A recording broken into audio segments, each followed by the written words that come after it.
আসসালামু আলাইকুম। ওয়ালাইকুম আসসালাম ভাই। ভাই আপনি নিশ্চয়ই শুনছেন যে আমাদের ফার্মাসিউটিক্যাল জগতের একজন এমপিও ওরিয়নে চাকরি করত। হুম। সে হঠাৎ করে স্ট্রোকজনিত কারণে মারা গেছে। ভাই আসলে বিষয়টাকে আপনি কিভাবে দেখছেন? আসলে এই মৃত্যুটা আমি গত রাত্রে দেখলাম, মৃত্যুর কারণটা অনেক অ্যানালাইজ করে দেখলাম। তো এখানে দেখলাম যে আসলে আমাদের দেশে এত প্রশাসন রয়েছে, এত সুন্দর ব্যবস্থা রয়েছে, আমাদের ডক্টর ইউনূস সাহেব রয়েছে। তো আমি সবাইকে বলবো আসলে এই যে ফার্মাসিউটিক্যাল যে সেক্টরটা, এই সেক্টরে সর্বোচ্চ শিক্ষিত সর্বোচ্চ শিক্ষিত হয়ে দেখেন আমরা পৃথিবীতে সবচেয়ে অবহেলিত কিছু অসাধু সাংবাদিক রয়েছে, অশিক্ষিত সাংবাদিক রয়েছে, গণ্ডমূর্খ সাংবাদিক, নিজের নামটা ভালোভাবে লিখতে পারে না। তারা কি করে ফার্মাসিউটিক্যাল নিয়ে বিভিন্ন রকম নেগেটিভ থিঙ্কিং তৈরি করে, সামনে মানুষের সামনে তৈরি করে ধরে। তো এই সাংবাদিকরা আজকে কোথায়? তারা আজকে কোথায় আছে? তারা কি লুকায় আছে নাকি ঘুমায় আছে? আজকে যে আমাদের এক কলিগ, এক ম্যানেজারের চাপের কারণে মারা গেল, যে স্ট্রোক করে মারা গেছে, সে নববিবাহিত, তার একটা বাচ্চা কাচ্চাও হয় নাই, সে মানুষটা আজকে স্ট্রোক করে মারা গেছে সামান্যতম এক ওরিয়ানের ম্যানেজারের কারণে। তাকে এতভাবে চাপ ক্রিয়েট করা হয়েছে কালেকশনের জন্য, এমনকি তার মোটরসাইকেলটা যেটাতে সে চলাফেরা করতো সেটাকে তাকে কিন্তু কেড়ে নেওয়া হয়েছে। কেড়ে নিয়ে সে কী করছে, তাকে ম্যানেজার চাপ দিচ্ছে, আপনি কালেকশন করতেছেন না, কাজ করতেছেন না। আলটিমেটলি সে কি মানসিক টর্চারে, মানসিক প্রেশারে সে স্ট্রোক করে মারা গেছে ভাই। আমার জানা মতে এটা হয়েছে। ভাই আপনি কি মনে করেন তাহলে এটা ম্যানেজারের চাপে?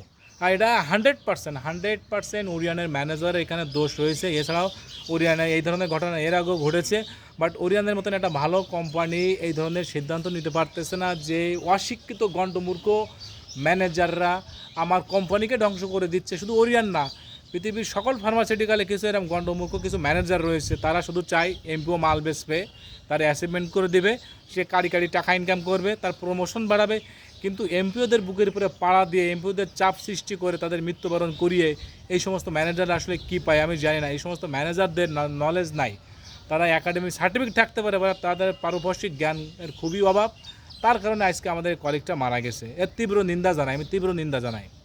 ভাই আসলে এই যে বিষয়টাকে নিয়ে আপনি কি মনে করেন না যে সাংবাদিক বা প্রশাসনের কোনো পদক্ষেপ নেওয়া না, উচিত?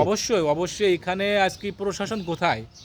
যে প্রশাসন জুতো চুরি করলে প্রশাসন ধরে জেলে নিয়ে যায়, কারো পকেটে 2 টাকা চুরি করলে প্রশাসন জেলে নিয়ে চলে যায়, রাস্তায় 2 টাকা পাইলে তার জন্য প্রশাসন জেলে নিয়ে চলে যাচ্ছে। অথচ আজকে ওটা অনাকাঙ্ক্ষিত মৃত্যু, এই মৃত্যু কখনো আশা করে নাই যে একটা ম্যানেজারের চাপের কারণে একটা ফার্মাসিউটিক্যালের একটা মানুষ মারা গেল। আজকে প্রশাসন কোথায়? প্রশাসন কি হাতে চুরি পরে বসে আছে?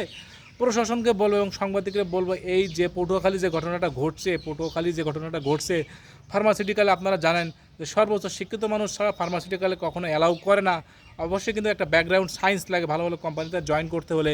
তো এই সর্বোচ্চ শিক্ষিত হয়ে আজকে আমাদের ম্যানেজারের চাপের কারণে যে আমাদের যে মৃত্যুটা হচ্ছে, বা এর আগে অনেক ঘটনা ঘটছে যে রোড অ্যাক্সিডেন্টে মারা গেছে। পৃথিবীতে যত প্রকার দুর্ঘটনা ঘটছে তার মধ্যে দেখবেন আপনি 30 থেকে শুরু করে 80% পর্যন্ত মানুষ মারা গেছে। সকল দুর্ঘটনা মারা গেছে যারা, তাদের মধ্যে 80% মানুষ কিন্তু ফার্মাসিউটিক্যালে ছিল, কারণ এদের মানসিক টর্চার করা হয়। মানসিক টর্চার কারণে এরা মারা যায়। আর এই মানসিক টর্চারগুলো সম্পূর্ণ ম্যানেজাররাই করে থাকেন। তা আমি প্রশাসনকে বলবো, এই যে ম্যানেজার পটুয়াখালী যে ওরিয়ানের যে ম্যানেজার, একে ফাঁসি দেওয়া হোক। এর মতো ম্যানেজার ফাঁসি দেওয়া উচিত। এবং সকল কোম্পানিকে বলবো, এই ধরনের ম্যানেজার আপনারা ছাঁটাই করুন, শিক্ষিত লোক নিয়ে আসুন আপনার ফার্মাসিউটিক্যালে। কেননা ফার্মাসিউটিক্যাল কিন্তু একটা ভালো জগৎ ব্যবস্থা। এই জগতে মনে করেন যে আমরা ফার্মাসিউটিক্যালে সর্বোচ্চ শিক্ষিত হওয়ার একটাই মাত্র কারণ যে এখানে কিন্তু আমরা ডক্টরদের কিন্তু মেডিকেল ইনফরমেশন দিয়ে থাকি। আর ডক্টররা কী করে, এই ইনফরমেশন নিয়ে কিন্তু রুগীদের ট্রিটমেন্ট করে। কিন্তু অনেকে আমাদের দালাল মালাল বলে আখ্যায়িত করে। আসলে এগুলো পাগল, যারা এই কথাগুলো বলে তারা পাগল, তাদের মাথায় মেন্টালি সমস্যা রয়েছে। আমরা কোনো ওষুধ কোম্পানির দালাল না, আমরা ফার্মাসিউটিক্যালে চাকরি করি। ধন্যবাদ ভাই। তো আমি চাই ভাই এদের দৃষ্টান্তমূলক সিদ্ধান্ত নেওয়ার কারণে তাকে এত পরিমাণ চাপ ক্রিয়েট করা হয়েছে, সে তার মৃত্যু তার কাছে এসে দাঁড়িয়ে আছে যে ভাই তুই মৃত্যুবরণ কর, তোর জন্য মৃত্যুই পজিটিভ, তাই তার মৃত্যুটা হয়েছে। তা আমি সকলকে বলবো ভাই, আপনারা সবাই এখন আসলে আমরা ফার্মাসিউটিক্যালে যারা আছে, আমরা যারা অবহেলিত, তো আমরা যারা অবহেলিত এই জগতে, তারা এক হয়ে যায়। আমরা এক হয়ে কাজ করে দেখবেন এই ধরনের পিশাচার ম্যানেজার, এটা তো দার্জালের চেয়েও ভয়ঙ্কর। এই ম্যানেজার দার্জালের চেয়ে ভয়ঙ্কর সন্ত্রাসী, এই ধরনের সন্ত্রাসী ম্যানেজার ফার্মাসিউটিক্যাল থেকে উচ্ছেদ করা হোক। সকল ফার্মাসিউটিক্যালকে বলবো, ভাই এই ধরনের ম্যানেজার যদি কোথাও থাকে আপনারা ম্যানেজারের নামে কমপ্লেন দেওয়া শুরু করেন। এই ম্যানেজার না হলে আপনার একদিন মৃত্যুর কারণ হতে পারে।